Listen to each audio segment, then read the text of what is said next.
couple of weeks back, I went to Albuquerque for the Living School. And as part of going there, I went out there on a Monday morning because everything began early on Tuesday morning. And so, they encourage you to get there a day early so you can kind of be there. Because I don't know about you, I like to get where sometimes I like to get to a place, especially if I'm in charge of something. Say, for instance, preaching on a Sunday morning. I don't want to walk in the back door as it's time for me to stand up and say something. I like to be there. So I was there all day long. I hung out with some of my other friends in the Living School. And that night, they were all scattering and doing other kinds of things, and I was by myself. So I decided, that the sun was going down. There was this gorgeous sky. I would put on my bathing suit, and I would go down to the pool in the evening and, get in the water and, discover if the hot tub worked. Because, these are all important things when you're retreating at the Living School. You have to do those things. So I got there. I was alone. It was just me. And, of course, there's all those warning signs. Don't go in swimming by yourself. You never know what's going to happen, those kinds of things. But I decided, what the heck. So I sat in the hot tub. I turned it on. It was pretty easy. It was warm. It was delightful. I got in the pool. It was cold. It was, I watched the sunset. The sky was this beautiful burnt orange color. It was just amazing. I got back in the hot tub one more time. Then I got in the pool one more time. And I decided, I'm going to end with the hot tub. It's a little chilly here in the high desert. I'm going to end in the hot tub. So I got back out of the pool. I carried my towel over. I put it near the hot tub. And I got in the hot tub, and I sat there for like 5 minutes. I'm like, okay, this is it. I can't be in this thing anymore. So I get up, get out of the hot tub, slip, and think that I have broken my foot, or at least the second toe on my left foot. And I was in that moment thinking a number of things. I may have even said a few things out loud. Crud, star buckets. I don't know exactly what I said. I just remember seeing stars in addition to the ones that were in the beautiful sky above Albuquerque. So I walked over. I got my towel. There was blood, all that good kind of stuff. You just think, great, what's going to happen now? It'll be all right. That's fine. Dry off. Go back to my room. And so, of course, it's nighttime, and I'm by myself. And so I decided it's time for my contemplative practice, with my throbbing toe on my left foot. And I'm like, this is really what embodiment's about. This is really what it's like to have a body. Because without a body, I wouldn't feel any pain. There would be no pain at all. And I'm kind of thankful for this body. And even now, I'm going to be thankful for the pain I'm feeling in my foot. And so, needless to say, a couple of days went by. It was fine. It wasn't broken. It bruised. It turned sort of a beautiful purple color. And then it came back, to being a normal color. Everything's fine now. I can walk on it. I can jump on it if I want to. But the truth is, having a body is a blessing. But it comes with all sorts of interesting side effects that we have to live with. Sometimes we have to have surgery on our knees. Sometimes we have to do work on our eyes so we can see out of our eyes better. Patty could tell us all about it because, she's had multiple knee replacements, and now she's back at the rehab center from the hospital because this time it looks like everything has taken. We hope. So, the reality is having this body, we think of it sometimes as a curse, and we keep waiting to be released from this body. If you really think about it, we tend to treat this body like it's a bad thing. If we could only believe in Jesus, we can punch the ticket out of this life. Only I don't think that's what the biblical message is at all. If we listen to it carefully and closely, all the stories of creation are these beautiful stories. At a time when the book of Genesis was being written, all the other creation stories that other people told were about how this war among the gods or the titans led to this terrible side effect. And what was the terrible side effect? Earth. and people. I mean, it was perfect, and suddenly we had earth and people, and what a mess that is. All of those creation stories that other people told were about the negative side of creation. And yet our Hebrew sisters and brothers, our ancestors in the faith said, in the beginning when God was creating the heavens and the earth, and then it moves on to let there be light, and it was good. And all of the other pieces were good. In fact, crowning glory, day 6, people, very good. Not just good anymore, very good. Fast forward to the New Testament. The Gospel of John feels like we need to get back to the beginning again. We don't need to begin this Christ story just with his ministry, as the Gospel of Mark does, or even with his long lineage of Hebrew ancestors and non-Hebrew ancestors, like Matthew and Luke do. John says, we're going all the way to the beginning. So he begins. In the beginning was the Word, was the Logos, was the creative power of God. And the Word was with God, and the Word was God. I mean, and nothing was made that wasn't made by the power of God. If we fast forward from there to Colossians, which is actually backward if we're looking at time, because Colossians was written before that, Paul says in the first chapter that that Jesus, the Christ, is actually the glue that holds the whole universe together. Everything about what we are is held together by this eternal Christic presence everywhere. This chair, all of us are bound together. This creative presence is good. God in the beginning, whenever that Big Bang, or however you choose to envision for yourself that the universe came into being, whenever that happened, God overflowed and began to shape everything. And it all reflects his glory. Read Romans 1, verse 20. Read it carefully, because it says, we can see in every created thing a reflection of the eternal God. In every created thing. Creation is not a bad thing. This world in which we live, this community in which, and these bodies which we have, they're good things because they reflect God. If you think you can't see God and you keep waiting for this parting of the clouds to blow away, look closely at your neighbor. Look closely at your neighbor, and you will see the face of God, a piece of it. Touch a tree in your front yard, or if you don't have a front yard, and if you don't have a tree in your front yard, go find a tree and touch a tree. Look at a tree. Spend time with the tree and realize that tree, that unique tree, because God is infinite, in some amazing way reflects some bit of what God looks like.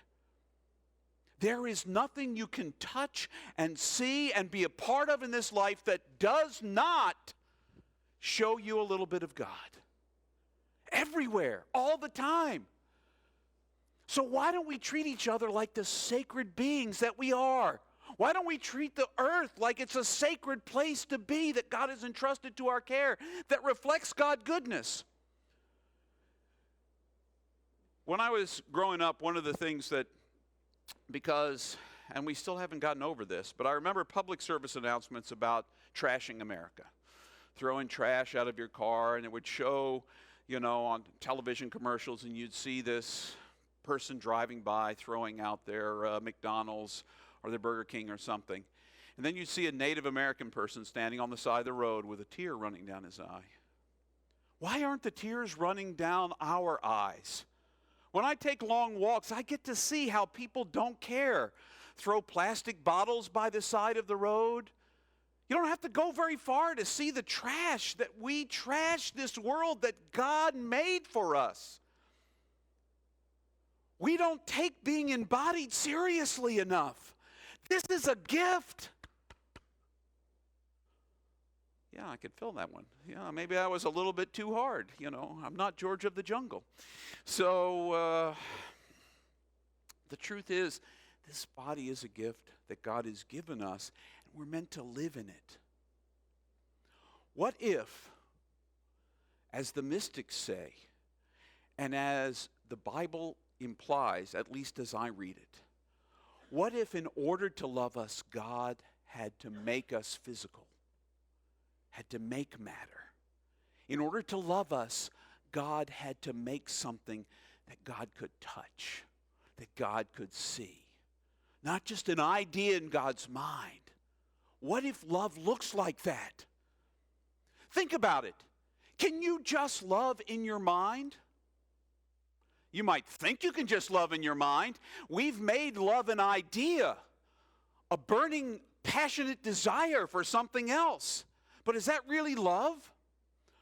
Or is love holding someone's hand, reaching out and touching someone, listening to them with the ears, the embodied part of yourself when they need someone to talk to? Is it sharing a word of hope and peace? Is it turning away, an evil word with a positive one? Is it living and looking and being a different kind of person?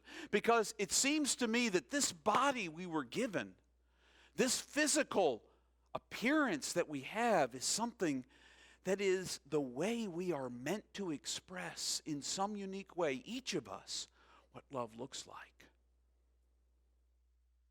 You are an expression of God's eternal goodness. You are an expression of love. The whole universe is held together by love. Think about it. Scientists tell us that there's more empty space than there is full space. Now, we don't see that so well. We look at this chair and we think most of this is solid. And yet most of this is spaces between the atoms and the molecules. Most of it is space. It doesn't look like space. It seems pretty solid, James. It seems pretty solid. And yet most of that is space held together in relationship. Held together in relationship. Science even tells us relationships what it's all about. Love is what it's all about. Embodiment looks like love. Or we can make it look like love. You know, St. Teresa of Avila said, and I put that quote in the printed update for you, Christ has no body now but yours. No hands or feet on earth but yours. Yours are the eyes through which God looks compassion on this world. You are the body through which God does good works in this world. You make love real or not real. You can choose the kinds of words that divide. You can choose the kinds of actions that push people away. You can choose all sorts of kinds of ways to break that which God brought together. We are meant to reflect that relationship, even the way we relate to each other. We think of each other as individuals. But when you look at this chair, do you think that this is just a bunch of individual atoms that just happen to be floating in the same space that's gray? No. You think of it as a chair. Do you think of yourself as just a bunch of atoms and quarks and molecules floating together that somehow came together? What if the universe looks at us all as a part? Not individuals, but individuals that are also part of the whole. We embody God in every moment. And if that is true, that we're a reflection of God's goodness and embodiment in every moment, it means every moment counts. And it means you only have this moment to reflect it. You only have this moment to be alive. Because part of the challenge of being matter is, I'm here now, and now, and now. I only live in the eternal now, which blows my mind. because it's always now. And if I learn to live in the now with an absolute trust in God in this moment, first of all, one of the first things I realize is I have everything I need right now. Everything I need right now. I have breath. My heart's still beating. I have words. I can think. I have everything I need right now. Guess what? If I have everything I need right now, I have it right now too. And I have it right now too. And I have it right now too. And you know what that means? I don't have to be anxious, worrying about the next now. What did Jesus say in the Sermon on the Mount? What good does it do for you to worry about what's coming tomorrow? What good does it do? Does it make you feel better about this moment that you're in? Or do you even live in this moment if you're worried about tomorrow? What about all the regrets you live with? Hey, let's be honest with each other. There's all sorts of things you brought with you today that you regret. Oh, I regret that I didn't do that I didn't say those words. Oftentimes my regrets, unfortunately, at least at an earlier permutation of myself, my regrets was I didn't have a smart comeback at that moment to really take that person's feet out from under him. I regretted that I didn't win that argument through whatever means was necessary. Those were my regrets. Now I regret not calling Michael before he died. Now, I regret some of the feelings I had about some people, but the truth is, even the past is gone. I have now. I have now to be in relationship with God. Now invites me to realize just how gracious God is. Look at this space. Look at the person next to you.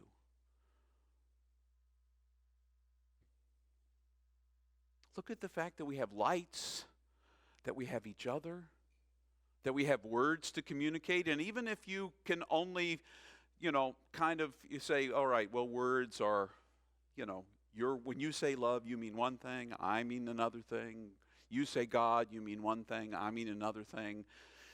But we still use those words, and for the most part, they communicate something that gives us a commonality, a connection to one another. And in that, God lives. God is not us, but God is not separate from us either. God's both at the same time. Messes with my mind every single day. I am not God, but I'm not other than God. Because Paul tells me, in God I live and move and have my being. There is no moment I'm separate from God. Not this moment, or this moment. And I had to move around because otherwise you can't see the moment. And you still can't see the moment when I move because time is something we invented. We only have now. We only have now. We can only live now. If you have everything you need for this moment, where does your anxiety go? Where does your regret go? You only can choose now what you will do. How will you behave now? So, for many of you, this was the end of your first week of school. And, you might regret that you weren't kinder to your teachers. You might regret that you had to go back to school this week, I don't know. Be happy you don't live in Georgia. Hannah's been back in school since July. So there's something to be happy about. You didn't go back to school in July. You went back this week, August. Look at that. Already thankful in this moment. Well, choose this moment what you'll do with this moment. You chose this moment to be here. And I'll be honest with you, I'm very thankful you did. I like seeing your faces. Even if I can't see your face online, I like that you can see mine, I guess. We're all connected wherever we are. whoever we are. We got to learn to live in these bodies, not keep trying to escape them. Believing and loving God is not a ticket to escape this body. It's a ticket to live in it more fully. It's an invitation to be all God wants you to be. It's an invitation to love yourself and your neighbor and the world in which you find yourself. And the God that made it all and is in it all and separate from it all at the same time. Being embodied beings is exciting. Hold somebody's hand. You don't have to do it right now, but you can. I see, it's really good to see that Grayson and Mal took me up right there, holding hands. Appreciate that. Right there. But when you touch someone, when you're near other people, when you're near the world, even if the best you can do is touch the chair next to you, when you touch, you feel the love that connects us. It's a gift to be alive. It's a gift to be in these bodies. They're not what keeps us from God. In fact, they're what lets us relate to God and each other. So, we are, and we bring a gift to all other religions, and that gift is from our Christians. We believe God became physical. We actually believe it happened in the very beginning, but we also believe that God did it once as a human being. Therefore, being human must be good. And we're meant to live that human beingness, our humanity, to the fullest. So be in your bodies. Breathe into your bodies. Live in your bodies. Be more loving with your bodies. Because our faith is one that happens in these, and these, and these, and this, and these. It happens everywhere. And without this, you can't go into the world to share the good news of God's love in the way you live and love and build bridges. So be thankful for your body. Probably not perfect. There was no promise that it would ever be good. Is your body good enough? I think so. God made it just the way it is, because God loves you. So, that's it. Be embodied this week. Breathe. And when you breathe, be thankful that you're breathing. When you breathe out, be thankful you're breathing out. When you get up in the morning, be thankful. You know, part of my reading, Thich Nhat Hanh says, the first thing you should do when you wake up in the morning, I know it's Buddhist, but so what? First thing you should do is smile. I've got another 24 hours to practice. That's what he says. He wakes up in the morning, first thing he does is smile. I've got another 24 hours to practice. And for us Christians, we sure do. Practice being alive, practice loving, practice caring for people we don't even really want to care about. Maybe, even learn to love our sisters and brothers. All of them.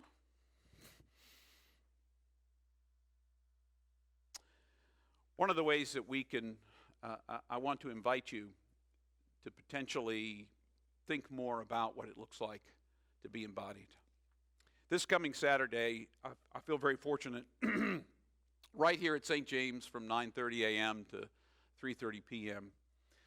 A good friend of mine from the Living School, who is a Buddhist nun, Haiyan, which means Sister Ocean, is coming to be here with us. And we're going to have an interspiritual practices. We're going to talk about what does it look like to have Buddhist meditation? What does it look like for Christian meditation? What does it look like to do Christian walking meditation? What will it look like to... We're going to practice being in our bodies. And I want to invite you to consider coming to do it.